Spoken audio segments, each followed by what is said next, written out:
महिला म्हणूनच नाही पण एक काम करणारी समाजकार्य करणारी एक मुलगी म्हणून महिला म्हणून मला लोकांनी मतदान केलं।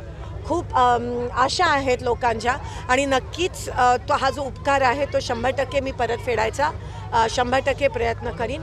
महाविकास आघाडीला महाराष्ट्रात खूपच चांगले आकडेवारी मिळाले, देशात एकंदरीत इंडिया अलायन्सला चांगली आकडेवारी मिळाली, लोकांनी दाखवून दिले खरंच शांततेत क्रांती पूर्ण देशात घडली आहे। उमेदवाराचं तुम्ही पत्र लिहून उमेदवारी जाहीर झाल्यानंतर अभिनंदन केलेलं होतं, आता तुम्ही स्वतः विजयी झालेला आहात, आता काही पत्र वगैरे लिहिण्याचा मानस आहे? नाही, मला असं वाटतं की लोकांनी ते कौल दाखवले, लोकांनीच दाखवलं आणि आमची संस्कृती ती आहे। तुम्ही बघता आम्ही नेहमी मुद्द्यावर बोललो, आम्ही त्याच्यापासून सरकलो नाही। आमचे इलेक्शन तत्वावर होतं आणि मुद्द्यावर होतं, आम्ही कधी खाली आलो नाहीत।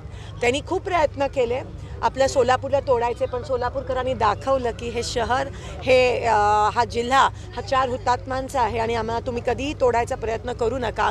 जेवढा आम्हाला तोडाल तेवढं आम्ही एकत्रित राहून सर्वधर्म समभाव आणि कामाला आणि लोकशाहीला मतदान करू। सोलापूरकरांनी जो लीड दिला तो लीड अपेक्षित होता का इतका तुम्हाला? 100% अपेक्षेपेक्षा जास्त। नक्कीच खूप काही होते की काटोकी टक्कर होईल, 10,000 20,000 येईल।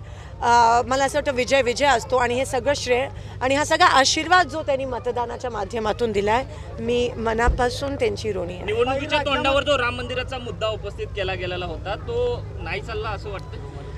100% लोकांनी त्याचा पण आदर केला, पण लोकांना कळलं की आता काम महत्त्वाचं आहे आणि कामाच्या आधारावर त्यांनी हे मतदान केलं।